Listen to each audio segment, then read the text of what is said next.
जतिन जी, सबसे पहले आपके पास आना चाहूँगा। बताइए क्या है आज की आपकी रिकमेंडेशन? देखिए आज हमने 2 ट्रेड्स पिक करके लाए हैं। जो पहला ट्रेड होगा वो टाटा कंज्यूमर में होगा। तो टाटा कंज्यूमर में देखा है कि एक ट्रायंगल पैटर्न में से ब्रेकआउट हुआ है और हमें लगता है कि ये आने वाले दिनों में अपसाइड की तरफ और मोमेंटम दिखा सकता है। तो टाटा कंज्यूमर में लॉन्ग करने की सलाह रहेगी। स्टॉप लॉस रहेगा 1190 का और टारगेट रहेंगे 1249 के। जो दूसरा रिकमेंडेशन होगा वो इंडिगो में होगा। तो इंडिगो में हमने देखा है कि 10 वीक का कंसोलिडेशन ऊपर की तरफ आज ब्रेकआउट आया है। बहुत ही स्ट्रॉन्ग प्राइस परफॉर्मेंस है, वॉल्यूम भी साथ में है। हमें लगता है कि कहीं न कहीं आने वाले हफ्ते में और भी अपसाइड का पोटेंशियल रखता है इंडिगो। तो लॉन्ग करने की सलाह रहेगी करंट स्तरों पे भी। स्टॉप लॉस रहेगा 4600 का और टारगेट रहेंगे 4900। बिल्कुल, तो ये है राय जतिन जी की नज़र में। चलिए बढ़ते हैं आगे और अवनी, आप बताएं, आप आज किन स्टॉक को अपने रडार पर लाई हैं? गुड आफ्टरनून प्रशांत जी, अंश जी और सारे दर्शकों को भी मेरा नमस्कार। तो आज मेरे तरफ से 3 ट्रेड्स रहेंगे। 2 रिवर्सल ट्रेड्स है और एक ब्रेकआउट ट्रेड है। पहला अगेन कंज्यूमर सेक्टर से ही रहेगा, गोदरेज कंज्यूमर प्रोडक्ट्स। तो हमने देखा है कि ये 1500 के लेवल से 1360 तक जो एक अच्छा करेक्शन हमें देखने मिला था और उसके बाद में स्टॉक में एक अच्छा कंसोलिडेशन भी हो चुका है ऑलरेडी। और पिछले 8 दिनों से ये स्टॉक चल रहा था अपने शॉर्ट टर्म मूविंग एवरेजेस के नीचे। और कल के क्षेत्र में इसने एक बाउंस बैक दिखाया और जो क्लोज दी है वो 50 और 20 दिन के मूविंग एवरेज के ऊपर दी है। तो आज थोड़ी सी प्रॉफिट बुकिंग हमें जरूर दिख रही है सुबह से। लेकिन ये अभी भी टिका हुआ है अपने 20 और 50 दिन के मूविंग एवरेज से, तो ये हल्का सा प्राइस रिट्रेसमेंट है। तो मेरा मानना है कि यहाँ से एक अच्छी मूव हमें देखने मिल सकती है ऊपर की तरफ। तो गोदरेज कंज्यूमर प्रोडक्ट्स अभी फिलहाल 1430 के आसपास चल रहा है। इसको हम खरीदारी करेंगे। इसका पहला टारगेट रहेगा 1480। मैं टारगेट नहीं कहूंगी, ये एक रेजिस्टेंस लेवल है, लेकिन ये क्रॉस होने की पूरी पूरी शक्यता है। तो इसका फाइनल टारगेट जो रहेगा वो 1520 का रहेगा और इसमें स्टॉप लॉस लगाना है 1400 रुपए का। दूसरा मेरा ट्रेड रहेगा आईसीआईसीआई बैंक में। तो बैंकिंग इंडेक्स पे व्यू काफी पॉजिटिव है। तो एक थोड़ा सा इंडेक्स के बारे में बताना चाहूंगी कि ये आज के दिन में जो हमें बहुत ज्यादा सीमित दायरे में ट्रेड करता हुआ नजर आ रहा है, निफ्टी और बैंक निफ्टी।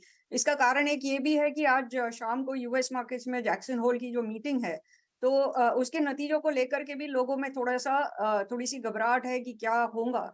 इसके लिए आज थोड़ा सा पोजीशंस भी हल्की है, वॉल्यूम्स भी कम है, लेकिन व्यू पॉजिटिव है और इसमें भी बैंकिंग सेक्टर लीड लेगा आगे जा करके। सो बैंकिंग से हम आईसीआईसी बैंक में व्यू पॉजिटिव रखते हैं।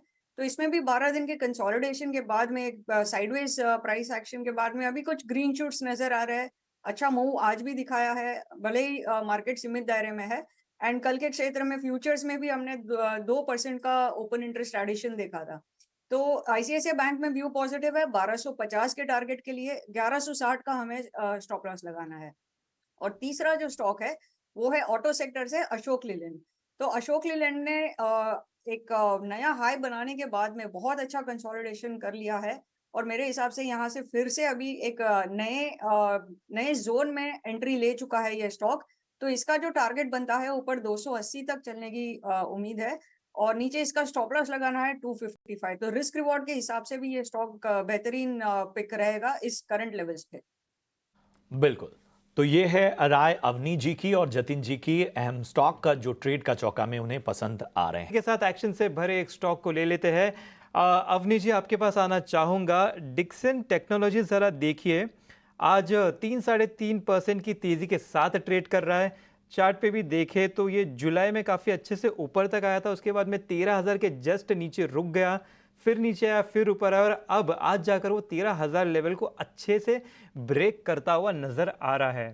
तो यहाँ पे टेक्निकली ये ब्रेकआउट जो हो रहा है, ये क्या अच्छे से सस्टेन करने की उम्मीद की जा सकती है इसमें? जी बिल्कुल। सो डिक्सन में जो नया हाई बनाने के बाद में एक रिट्रेसमेंट होता है हमेशा, वो भी ऑलरेडी हो चुका है। तो अभी ये जो मूव है ये एक नया ब्रेकआउट है और अब यहाँ से ऊपर जाने की उम्मीद है। तो पूरी शक्यता है कि ये ऊपर के तरफ मेरे हिसाब से 14,000 तक चलने की संभावना है इस स्टॉक में। सो व्यू पॉजिटिव रखिएगा, जिनके पास ऑलरेडी है उनको अपना स्टॉप लॉस जो है वो ट्रेल करते रहना चाहिए। और अगर किसी को नई खरीदारी करनी है, तो अगर फिर से एक आध डिप मिल जाए नीचे अराउंड 12,850 के करीबन, तो वहां पे खरीदारी कर सकते हैं। करंट लेवल पे भी आप ले सकते हैं, क्योंकि अब ये स्टॉक ज्यादा नीचे नहीं आएगा। इसमें कोई रोक टोक अभी फिलहाल तो नजर नहीं आ रही है, तो ये 14,000 तक का आप टारगेट देख सकते हैं। 14,000 का टारगेट रखिए, करंट लेवल पर भी ले सकते हैं। 12,850 पर अगर वहां तक आएगा तो वहां पर भी और ऐड कर सकते हैं, ज़्यादा नीचे नहीं जाएगा। ये थी राय अवनी जी की। चलिए इसी के मैं जानना चाहूंगा, मार्केट पर आपकी क्या राय बन रही है? Good afternoon. ओवरऑल हमारा शेर खान रिसर्च टीम का व्यू है, कहीं ना कहीं जो निफ्टी है वो 24,800 24,850 यहाँ पे 78.6% का एक रिट्रेसमेंट लेवल है। जो फॉल हमने 25,100 से लेके 23,900 का देखा था, कहीं ना कहीं एक रेजिस्टेंस के आसपास ट्रेड कर रहा है और एक ट्रिगर के लिए वेट कर रहा है। और अगर जो पिछले 4-5 ट्रेडिंग सेशन के जो प्राइस एक्शन हमें एनालाइज़ करें, तो हमें लगता है कि थोड़ा कहीं न कहीं थोड़ा ओवर स्ट्रेच्ड है। 24,200 से लगातार 24,900 के आसपास ऑलरेडी आ चुका है निफ्टी। तो कहीं न कहीं थोड़ा ओवर स्ट्रेच ज़रूर है। हमें लगता है कि थोड़ा पुल बैक अराउंड 24,700 24,650 जहाँ पे अर्ली मूविंग एवरेजेस है, वहाँ पे आ सकता है थोड़ा एक पुल बैक। लेकिन ओवरऑल अभी एज़ ऑफ नाउ कोई ट्रेंड रिवर्सल के संकेत नहीं है। थोड़ा इंट्राडे पुलबैक या तो एक नी-जर्क रिएक्शन ऑन द डाउनसाइड हमें ज़रूर देखने मिल सकता है। लेकिन अगर जो ट्रेड लेने की बात करूँ, तो हम नीचे में बाय ऑन डिप्स की सलाह दे रहे हैं एज़ ऑफ नाउ, क्योंकि कोई एविडेंस नहीं है जिससे मैं एक सेल का रिकमेंडेशन दे सकूँ। तो ओवरऑल बाय ऑन डिप्स की सलाह रहेगी। ऊपर में लगता है कि 25,000 25,100 का जो प्रीवियस ऑल टाइम हाई था, वो आने वाले ट्रेडिंग सेशंस में एक बार रीटेस्ट हो सकता है। जी बिल्कुल, बाय ऑन डिप्स की सलाह यहाँ पर जतिन जी के तरफ।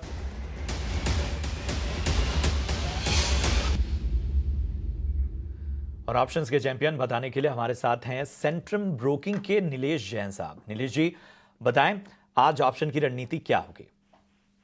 Very good afternoon to you Prashant ji. देखिए, खरीदारी पर फोकस है और OMC stocks as a whole काफी अच्छे लग रहे हैं चार्ट पे।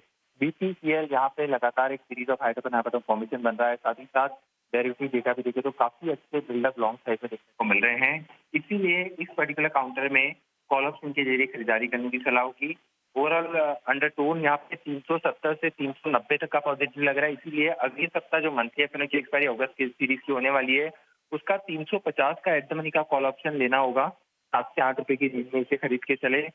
4.5 रुपए का स्टॉप लॉस लगाएं। 11 रुपए पहला टारगेट होगा, सेकंड टारगेट 14 रुपए का होगा। इसका लॉट साइज 1800 के आसपास का, इसीलिए यहाँ पे इन टर्म ऑफ रुपीज अगर हम देखें तो 5400 का रिस्क है एंड 12,600 तक रिवॉर्ड यहाँ पे बनते हुए नजर आ सकते हैं। तो ओवरऑल बीपीसीएल में हमें तेजी नजर आ रही है 370 380 तक के लेवल के लिए, इसलिए यहाँ पे 350 का कॉल ऑप्शन लॉन्ग करने की सलाह।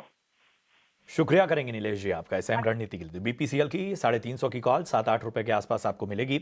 लक्ष्य 11 रुपए पहला, दूसरा 14 रुपए। स्टॉप लॉस 4.5 रुपए का आपको रखना है। अधिकतम मुनाफा 12,600 तक का और नुकसान 5400 तक का हो सकता है। सेबी का स्टैंडर्ड रिस्क डिस्क्लोजर भी लगे हाथ आपके सामने लेकर आते हैं, जो बताता है कि जोखिम बहुत है।